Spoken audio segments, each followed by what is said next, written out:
إن الحمد لله وكفى وسلام على عباده الذين اصطفى وعلى آله وأصحابه الذين هم نجوم الهدى وقادة التقى أما بعد فأعوذ بالله من الشيطان الرجيم بسم الله الرحمن الرحيم أما بعد محترم بزرگ و دوستو،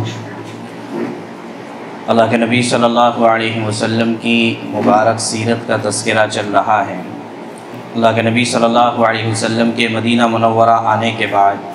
4 سال گزر چکے ہیں،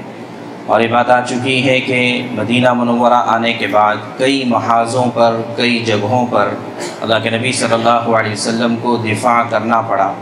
ایک تو عرب کے قبائلی علاقے ہیں جن میں قریش سب سے بڑا قبیلہ تھا، اگر وہ مان جائے تو سارے عرب اس کے آگے سرنگو ہو جاتے تھے، تو اس اعتبار سے قریش سے مقابلہ ہوا تو بدر کی لڑائی کا واقعہ پیش آیا، احد کی لڑائی کا واقعہ پیش آیا۔ بدر کی وجہ سے مسلمانوں کی شان و شوکت میں اضافہ ہوا، لیکن احد میں جو چوک ہوئی تھی اس کی وجہ سے کافی نقصان بھی اٹھانا پڑا مسلمانوں کو۔ اس کے بعد کے سالوں میں بھی اس کے اثرات ظاہر ہوتے رہے۔ دوسرے یہود کے بڑے قبیلے تھے جو مدینہ منورہ میں آباد تھے، تو ان کی طرف سے بھی پریشانیاں اور ان کی طرف سے بھی ریشہ دوانیاں ان کی چلتی تھیں، لیکن 4 سال پورے ہوتے ہوتے بنو قینقاع اور بنو نذیر کو جلا وطن کر دیا گیا تھا، تو اس وجہ سے ان کا بھی کسی حد تک دباؤ کم ہو گیا تھا۔ اب تیسرے محاذ پر ضرورت تھی کہ جو عرب کے دیگر قبائلی لوگ تھے، خاص طور سے جو حجاز کے باہر، حجاز، مدینہ منورہ، طائف اور اس طرف کے ساحل کا جو علاقہ ہے، جدہ وغیرہ بھی جس میں آتے ہیں، یہ حجاز کہلاتا ہے، اور مشرق کی جانب کا، سعودی عرب کے مشرق کی جانب کا جو علاقہ ہے یہ نجد کہلاتا ہے، تو وہاں پر بھی بہت سارے قبیلے آباد تھے، اور وہ کسی نہ کسی راستے سے اللہ کے نبی صلی اللہ علیہ وسلم کو تکلیف دینا چاہتے تھے۔ ان کے پیچھے صرف ایک ہی مقصد تھا کہ عام طور سے ان کا پیشہ اور مشغلہ لوٹ مچانا اور راستے میں چلنے والے قافلوں پر حملہ کرنا، عام طور سے ان کی کمائی اس سے ہوتی تھی، اور اللہ کے نبی صلی اللہ علیہ وسلم اس چیز کو برداشت نہیں فرماتے تھے کہ کسی پر ظلم ہو، کسی پر ڈاکہ ڈالا جائے اور کسی کے راستے میں چوری کی جائے، تو اس وجہ سے ان کو کنٹرول میں رکھنا ضروری تھا تاکہ اس طرف کے جو راستے ہیں، شام وغیرہ کی طرف جانے کے راستے، وہ محفوظ رہ سکے، اس لیے کہ اسلام جہاں پر آتا ہے وہاں پر سلامتی آتی ہے، جہاں ایمان والے بستے ہیں وہاں پر امن قائم ہوتا ہے، تو لہٰذا ان سب کو اپنے اپنے مقام پر دبا کر رکھنا یہ ضروری ہو گیا تھا۔ تو اللہ کے نبی صلی اللہ علیہ وسلم اس چیز کو بخوبی جانتے تھے کہ آپ صرف ایک مذہبی رہبر نہیں تھے، آپ جو نبی بنا کر بھیجے گئے تھے، تو وہاں پر آپ مذہبی رہبری بھی کیا کرتے تھے، اور آپ ایک بہترین قائد اور لیڈر بھی تھے، ایک بہترین سیاستدان اور ایڈمنسٹریٹر بھی تھے، تو اس وجہ سے پورے علاقے میں، پورے ملک میں امن کیسے قائم رکھا جائے، اس کے لیے آپ تدبیریں فرمایا کرتے تھے۔ چنانچہ سن ہجری 5 شروع ہو چکا ہے، محرم کا مہینہ تھا، تو اللہ کے نبی صلی اللہ علیہ وسلم نے چونکہ اب مشرکین کی طرف سے بھی اتنا خطرہ نہیں رہا، یہودیوں کی طرف سے بھی اتنا خطرہ نہیں تھا، ایک چھوٹی سی جماعت حضرت محمد ابن مسلمہ رضی اللہ عنہ کی سرکردگی میں آپ نے محرم کے مہینے میں نجد میں ایک مقام تھا ذریعہ، اس کی طرف آپ نے روانہ کیا، اور یہ 10 محرم کو یہ لوگ مدینہ منورہ سے روانہ ہوئے اور 29 محرم کو واپس آ گئے۔ پھر اس کے بعد سفر، اور پھر اس کے بعد جو ہے مہینے آتے رہے، یہاں تک کہ ربیع الاول کا مہینہ آیا۔ ربیع الاول کے مہینے میں اللہ کے نبی صلی اللہ علیہ وسلم کو اطلاع ملی کہ نجد ہی کے علاقے میں ایک قبیلہ ہے اور دومت الجندل ایک مقام ہے، وہاں پر یہ قبیلہ رہتا ہے، تو اس قبیلے نے کچھ وہاں پر خرافات مچائی ہے اور جو ہے وہ لوگ دوسرے قبیلوں کو جمع کر رہے ہیں مدینہ منورہ پر حملہ کرنے کی تیاری سے۔ آپ کو جیسے اطلاع ملی، آپ نے ایک صحابی حضرت بریدہ بن حصیب اسلمی رضی اللہ عنہ کو بھیجا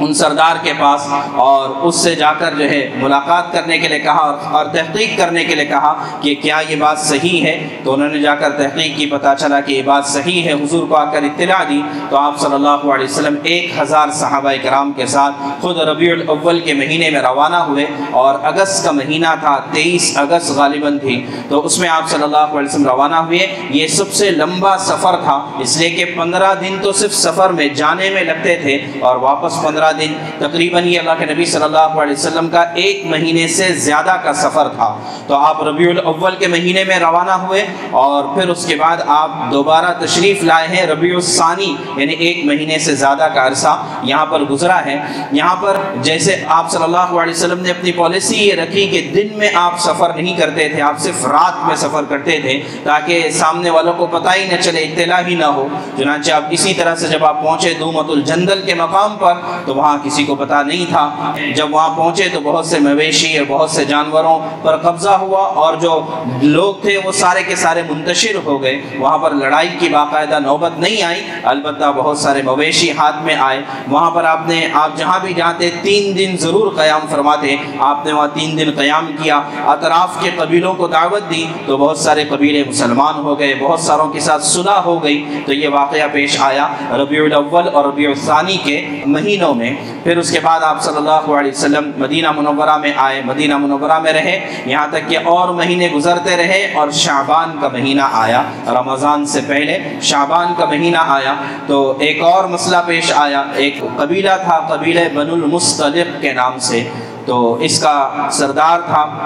حارث بن ابی زرار. تو اس نے بھی اللہ کے نبی صلی اللہ علیہ وسلم کے ساتھ کچھ بغاوت کی اور کچھ اس طرح کی چیزیں پلان کرنی شروع کی. حضور کو پتہ چلتا، حضور ان کے قدم اٹھانے سے پہلے آپ خود قدم اٹھاتے تاکہ ان کے فتنے کو دبایا جا سکے. چنانچہ اللہ کے نبی صلی اللہ علیہ وسلم یہاں پر بھی چند صحابہ کرام کے ساتھ نکلے اور مریسع ایک مقام ہے جہاں پر پانی کا چشمہ تھا، وہاں پر آپ صلی اللہ علیہ وسلم نے جا کر قیام کیا. اس موقع پر اللہ کے نبی صلی اللہ علیہ وسلم کے ساتھ بہت سارے منافقین بھی شامل ہو گئے تھے، اس لیے کہ ان کو بھی اندازہ تھا کہ یہاں پر بہت بڑی جنگ نہیں ہونی ہے. چنانچہ اہل سیر کا، سیرت کی کتابیں لکھنے والوں کا اس میں اختلاف ہے کہ یہاں پر جنگ ہوئی یا نہیں ہوئی. عام طور سے رائے یہ ہے کہ جنگ ہی نہیں ہوئی. تو منافقین کو بھی اندازہ تھا کہ جہاں جا رہے ہیں وہاں پر کیا ہونا ہے، تو اس وجہ سے وہ لوگ بھی ایک بہت بڑی تعداد میں ساتھ میں تھے. منافقین وہ ہیں کہ جو بظاہر مدینہ منورہ کے وہ لوگ جو بظاہر اپنے آپ کو ایمان والا بولتے تھے لیکن دل میں ایمان نہیں تھا، دل میں نفاق تھا. اللہ کے نبی صلی اللہ علیہ وسلم کے لیے دشمنی اور آپ کے لیے حسد اور جلن تھی، اور موقع بموقع جیسے موقع ہوتا تھا یہ اسلام کو اور مسلمانوں کو تکلیف پہنچانے اور ان کو جو ہے نیچا دکھانے کی کوشش کیا کرتے تھے. ان کا سردار تھا عبداللہ بن ابی، یہ ابن سلول کے نام سے مشہور تھا، اور اس کی مجبوری بھی تھی حسد کرنا اور جلن کرنا. اس لیے کہ بات یہ تھی کہ اللہ کے نبی صلی اللہ علیہ وسلم کے ہجرت کرنے سے پہلے مدینہ منورہ کے جو 2 بڑے قبیلے تھے اوس اور خزرج، ان کے درمیان کئی سالوں تک جنگیں چلی تھیں، لیکن پھر بعد میں جب صلح ہوئی تو انہوں نے طے کیا تھا کہ کسی ایک کو اپنا سردار اور بادشاہ بنا دیں گے. تو وہ بادشاہ اسی عبداللہ بن ابی بن سلول کو بنانا تھا. لیکن ہوا یہ کہ اللہ کے نبی صلی اللہ علیہ وسلم جب مدینہ منورہ تشریف لائے یا اسلام کی دعوت مدینے پہنچی تو اب اس کی سرداری باقی رہ گئی. لوگوں نے اب اس کو سردار بنانے کے بجائے اللہ کے نبی صلی اللہ علیہ وسلم کو اپنا قائد اور سردار مان لیا، دنیا و آخرت کا سردار آپ کو قرار دیا. تو لہٰذا اب جو ہے اس کے لیے تو بظاہر بڑا مسئلہ تھا کہ میری سرداری اور میرے تاج کو گویا کہ انہوں نے چھینا ہے، تو اس وجہ سے اس کا جلنا اور اس کا جو ہے حسد کرنا یہ تو واضح بات تھی. پہلے یہ ایمان نہیں لایا بعد میں، لیکن ایمان لایا تھا بدر کے واقعے کے بعد. لیکن ایمان لانے کے بعد بھی اس کا وہی نفاق والا سارا معاملہ چلتا تھا. تو بہرحال بات یہ تھی کہ بنو المصطلق کے غزوے میں آپ صلی اللہ علیہ وسلم پہنچے، منافقین ایک بڑی تعداد میں وہاں پر تھے. تو وہاں پر اس چشمے کے پاس صحابہ کے درمیان پانی کو لے کر کسی مسئلے میں چھوٹا سا اختلاف ہوا. حضرت عمر رضی اللہ تعالیٰ عنہ کے خادم تھے، وہ پانی لانے کے لیے گئے اور ایک اور انصاری صحابی وہاں پر ان کا آپس میں کچھ مسئلہ ہوا. لیکن ہوا یہ کہ وہاں پر جو مہاجر صحابی حضرت عمر کے خادم تھے انہوں نے کہا یا علی المہاجرین، اے مہاجرین آؤ میری مدد کے لیے۔ تو انصاری نے بھی کہا یا الانصار، کہ انصار میری مدد کے لیے آؤ۔ تو قریب تھا کہ وہاں پر ایک لڑائی ہو جاتی، لیکن اللہ کے نبی صلی اللہ علیہ وسلم موقع پر پہنچے، فرمایا کہ یہ جاہلیت والی باتیں تمہارے اندر کیسے دوبارہ آ گئی؟ یہ تو جاہلیت میں ہوتا تھا کہ اپنے قبیلے کے نام پر لڑنا، چاہے وہ حق پر ہو یا وہ باطل پر ہو، اس کے لیے لڑنا، تو اپنے قبیلے کا ساتھ دینا تو نہیں ہے۔ ہمیں تو اسلام نے سکھایا ہے حق کے لیے لڑنا، چاہے وہ حق اپنے رشتہ دار کے خلاف ہی کیوں نہ ہو، چاہے وہ اپنے خاندان والوں کے خلاف ہی کیوں نہ ہو، حق اور سچائی کے ساتھ کھڑا ہونا یہ اسلام نے سکھایا ہے۔ تو بہرحال یہ واقعہ جب پیش آیا تو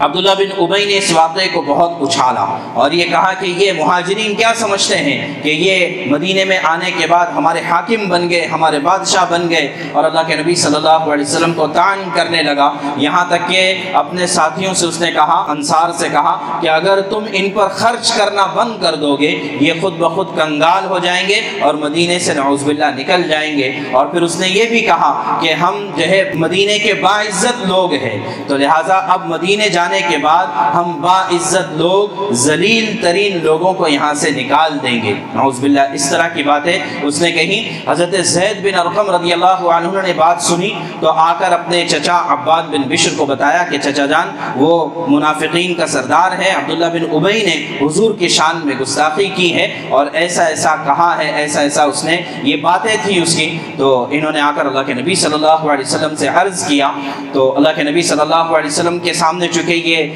پانی والا اختلاف بھی ہو چکا تھا تو اللہ کے نبی صلی اللہ علیہ وسلم نے صحابہ کرام کو کوچ کرنے کا حکم دیا، حالانکہ عام طور سے اس وقت میں آپ سفر نہیں شروع فرمایا کرتے تھے، لیکن چونکہ یہ اختلاف ہو رہا تھا آپ نے سفر شروع فرمایا اور مسلسل ایک رات اور ایک دن یا ایک دن اور ایک رات مسلسل صحابہ کرام کو چلاتے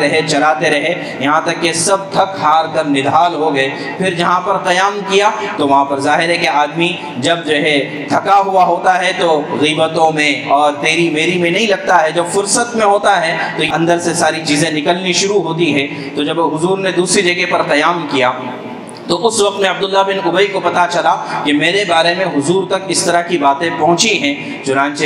یہ حضور کی خدمت میں آیا اور قسمیں کھانے لگا کہ اللہ کے رسول آپ تو عزت والے ہیں، آپ تو بڑے ہیں، آپ تو سردار ہیں، اور اس طرح کی باتیں کرنے لگا۔ اللہ کے نبی صلی اللہ علیہ وسلم نے اس کی قسم پر اعتماد کر دیا، لیکن اللہ تبارک و تعالیٰ نے سورہ منافقون نازل فرمائی، اور اس کے بارے میں یہ تھا کہ احد کی لڑائی کے موقع پر بھی اس کا تذکرہ آیا تھا کہ یہ اپنے ساتھیوں کو لے کر واپس آ گیا تھا، لیکن اس کے باوجود اس کی منافقانہ حرکتیں ایسی تھی کہ ہر جمعہ میں اللہ کے نبی صلی اللہ علیہ وسلم جب خطبہ دینے کے لیے کھڑے ہوتے تھے تو اس سے پہلے آ کر ممبر کے سامنے کھڑا ہوتا اور کہتا کہ لوگوں یہ اللہ کے رسول ہیں، یہ ہمارے سردار ہیں، یہ ہمارے بڑے ہیں، یہ آپ کے سامنے ابھی کچھ بات کرنے والے ہیں، ان کی بات سنو، ان کی اطاعت کرو، ان کی بات مانو، اس طرح کی بات بھی کیا کرتا تھا۔ تو احد کے بعد لیکن جب صحابہ کرام کو پتہ چلا تو جب یہ دوبارہ جمعہ کے موقع پر ایک مرتبہ کھڑا ہوا، صحابہ نے پکڑ کر اس کے نیچے بٹھایا کہ تو اس قابل نہیں ہے کہ حضور پاک صلی اللہ علیہ وسلم کے بغل میں کھڑا ہو اور آپ کے بارے میں کچھ بھی کہہ سکے۔ تو اس پر جو ہے وہ ناراض ہو کر جمعے سے نکل کر چلا گیا۔ ایک کسی انصاری نے اس کو سمجھایا اور کہا کہ حضور کی خدمت میں چلا جا، اپنے لیے استغفار کرا لے، اللہ تعالیٰ بھی معاف کر دیں گے۔ لیکن اس نے کہا کہ نہیں، مجھے حضور کے استغفار کی نعوذ باللہ ضرورت نہیں ہے۔ تو اس پر سورہ منافقون کی آیتیں نازل ہوئی کہ وَإِذَا قِيلَ لَهُمْ تَعَالَوْا يَسْتَغْفِرْ لَكُمْ رَسُولُ اللَّهِ لَوَّوْا رُؤُوسَهُمْ وَرَأَيْتَهُمْ يَصُدُّونَ وَهُمْ مُسْتَكْبِرُونَ۔ اس پر اللہ تبارک و تعالیٰ نے بھی فرمایا کہ آپ ان کے لیے استغفار کریں یا نہ کریں، لَن يَغْفِرَ اللَّهُ لَهُمْ، اللہ بھی ان کو معاف نہیں کریں گے، اس لیے کہ یہ فاسقین ہے، یہ منافقین ہے۔ اور پھر يَقُولُونَ لَئِن رَجَعْنَا إِلَى الْمَدِينَةِ لَيُخْرِجَنَّ الْأَعَزُّ مِنْهَا الْأَذَلَّ، یہ کہتے ہیں کہ یہ مدینہ پہنچ کر عزت والے لوگ نعوذ باللہ ذلت والے لوگوں کو نکال دیں گے۔ وَلِلَّهِ الْعِزَّةُ وَلِرَسُولِهِ وَلِلْمُؤْمِنِينَ وَلَكِنَّ الْمُنَافِقِينَ لَا يَعْلَمُونَ، کہ عزت تو اللہ کے لیے ہے، رسول اللہ کے لیے ہے، ایمان والوں کے لیے ہے، منافقین اس کو کہاں جانتے ہیں۔ چنانچہ جب اس غزوے سے واپسی ہوئی تو مدینہ منورہ میں داخل ہونے سے پہلے ایک چھوٹی سی پہاڑی ہے جبل انعم، آج بھی وہ پہاڑی موجود ہے۔ تو وہاں پر یہ عبداللہ بن ابی، یہ جو سردار تھا منافقین کا، ان کے بیٹے تھے، ان کا نام بھی عبداللہ تھا، یہ سچے پکے ایمان والے تھے، یہ تلوار لے کر جبل انعم پہ کھڑے ہوئے اور اپنے باپ کی گردن پر تلوار رکھی اور کہا کہ یہ اقرار کر کے تو ذلیل ہے اور اللہ کے رسول صلی اللہ علیہ وسلم عزت والے ہیں، چنانچہ اس کو اقرار کرنا پڑا۔ اللہ کے رسول صلی اللہ علیہ وسلم نے بھی جو ہے اجازت دے دی کہ چھوڑ دو، اس کے پیچھے نہ پڑو، ورنہ لوگ یہ کہیں گے اگر اس کو اللہ کے رسول کی شان میں گستاخی کرنے کی وجہ سے اگر اس کو قتل کیا گیا تو یہ بات یہ مشہور کریں گے کہ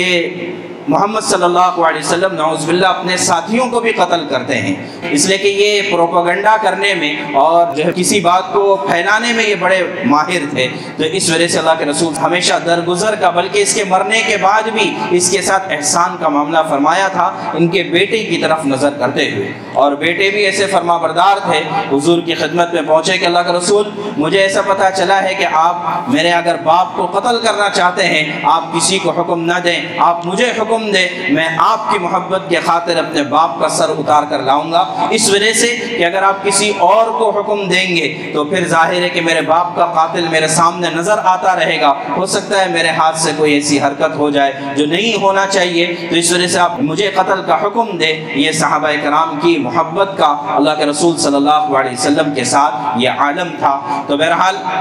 تو اس غزوے میں لڑائی تو نہیں ہوئی، البتہ جو ہے بہت سارا مال و متاع یہ ساتھ میں حضور پاک صلی اللہ علیہ وسلم لے کر آئے، 1000 اونٹ اور تقریباً 5000 بکریاں، اور اسی طرح کئی گھرانے یہ قید ہو گئے، یہاں تک کہ جو سردار حارث بن ابی ضرار جو ہے اس کے خاندان کے بھی بہت سارے لوگ اور عورتیں اور بچے قید ہوئے۔ اللہ کے نبی صلی اللہ علیہ وسلم ان کو مدینہ منورہ لے کر آئے۔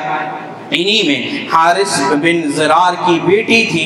جویریہ بنت حارث رضی اللہ عنہا، تو یہ بعد میں چل کر ازواج مطہرات میں سے ہوئی، تو بہرحال تو یہ بھی قید ہو کر آئی تھی۔ ثابت بن قیس انصاری رضی اللہ عنہ کے حصے میں یہ آ گئی، مال غنیمت جو تقسیم ہوا، تو پھر جو ہے حضرت ثابت بن قیس نے یہ کیا کہ ان کے ساتھ مکاتبت کا معاملہ کیا۔ مکاتبت کا مطلب یہ ہے کہ کسی کو اس زمانے میں آزاد کرنا ہوتا، ایک تو ایک ایسی فری میں آزاد کر دیا جائے، جیسے حضرت ابوبکر نے حضرت بلال کو آزاد کیا اور دیگر لوگ آزاد کرتے تھے۔ دوسرا طریقہ آزاد کرنے کا یہ ہوتا تھا کہ اس غلام سے کہا جاتا کہ یا باندی سے کہا جاتا کہ اتنی رقم ادا کر دے اور یہ تمہارے آزادی کی قیمت ہوگی، وہ رقم جب ادا ہو جاتی تو وہ آزاد ہو جاتا۔ تو ثابت بن قیس رضی اللہ عنہ نے ان کے ساتھ مکاتبت کا معاملہ کیا۔ اللہ کے نبی صلی اللہ علیہ وسلم کی خدمت میں حضرت جویریہ پہنچی اور کہا کہ اللہ کے رسول آپ جانتے ہیں کہ میں سردار کی بیٹی ہوں، میرے پاس اس وقت کچھ نہیں ہے، اگر آپ میرے مکاتبت کے مال کے ادا کرنے میں کچھ تعاون کر دے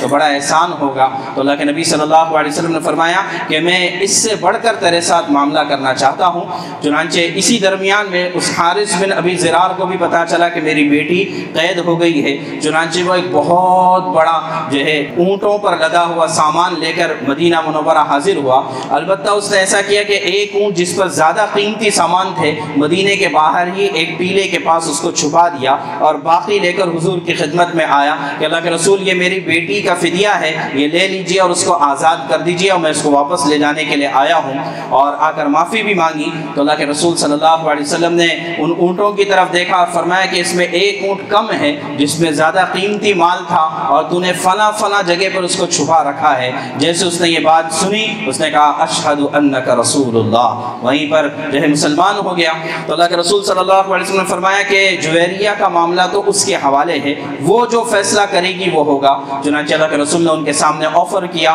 کہ جو ہے میں تمہیں بدلے کتابت بھی ادا کروں گا اور تمہیں آزاد کرنے کے بعد اگر تم چاہو تو اپنی زوجیت میں تمہیں لینے کے لیے تیار ہوں۔ چنانچہ حضرت جویریہ رضی اللہ عنہا نے اللہ کے رسول صلی اللہ علیہ وسلم کو اختیار کیا اور اللہ کے رسول صلی اللہ علیہ وسلم نے ان سے نکاح فرمایا۔ تو بہرحال تو اب جب جو ہے اللہ کے رسول نے جب نکاح فرمایا تو وہ صحابہ کرام نے بہت سو کو قید کر رکھا تھا، بہت سو کو غلام بنا کر رکھا تھا، تو صحابہ نے بھی سب کو آزاد کرنا شروع کیا کہ یہ تو حضور کے سسرالی رشتہ دار ہو گئے، یہ تو حضور کے سسرال والے ہو گئے، تو سب کو صحابہ کرام نے آزاد کیا، اور جتنوں کو آزاد کیا تقریباً 100 گھرانوں کے نام آتے ہیں، جتنوں کو آزاد کیا سب کے سب مسلمان ہو گئے۔ تو لہٰذا اسلام میں نہ غلامی کا تصور ہے، نہ اسلام میں جبراً کلمہ پڑھانے کا تصور ہے، نہ اسلام تلوار کے بہانے پھیلا ہے، بلکہ اسلام تو حکمت عملی کے ساتھ پھیلا ہے۔ اسلام تو خود اپنے اندر ایک چاشنی رکھتا ہے، ایک خوشبو رکھتا ہے، تو لہٰذا وہ خوشبو جہاں جہاں تک جاتی ہے وہاں پر وہ پھیل جاتی ہے، لوگ اس کے گرویدہ ہو جاتے ہیں۔ ضرورت یہ ہے کہ ایمان والے اور اسلام والے اس خوشبو کو اپنے اندر دوبارہ زندہ کرے، دوبارہ پیدا کرے۔ جیسے ہوتا ہے نا کہ وہ انگیٹھی ہوتی ہے، اس میں خوشبو جلائی جاتی ہے، تھوڑی دیر کے بعد وہ مدھم ہو جاتی ہے، تھوڑی سی اسے ہوا دینے کی ضرورت پڑتی ہے، جب ہوا دی جاتی ہے تو دوبارہ خوشبو آنے لگتی ہے۔ تو ایسے ہی آج ایمان اور اسلام کا بیج ہمارے درمیان مدھم پڑ گیا ہے، ہمارے دلوں میں یہ ماند پڑ گیا ہے، اسے دوبارہ ہوا دینے کی ضرورت ہے، اس کے پیچھے محنت کرنے کی ضرورت ہے، اور اس کو دوبارہ خوشبودار بنانے کی ضرورت ہے۔ یہ ہماری ذمہ داری ہے، اپنے اعمال کے ذریعے، اپنے اخلاق کے ذریعے، اپنے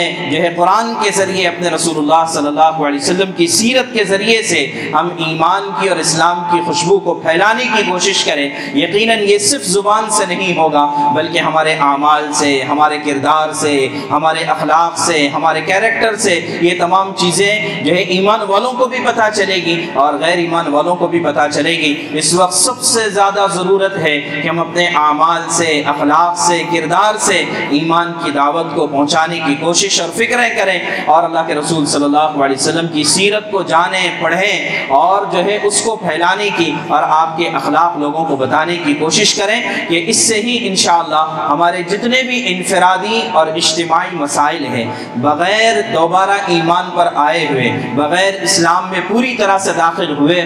ہمارے مسائل حل نہیں ہو سکتے۔ تو لہٰذا ہمیں کمر کس لینی چاہیے، اس بات کا تہیہ اور عزم اور ارادہ کر لینا چاہیے کہ اب ہمیں اپنی غفلتوں سے نکل کر، جیسے اسلامی نیا سال شروع ہوا ہے تو نئے سال میں یہی کرنا ہے، پچھلا جو کچھ ہوا اس پر استغفار ہو، آئندہ کے لیے عزم اور ارادے ہوں کہ ہم اس سال یہ فلاں چیز کریں گے، فلاں گناہ کو چھوڑ دیں گے، فلاں نیکیوں کی پابندی کریں گے، اور مسجد والے ماحول میں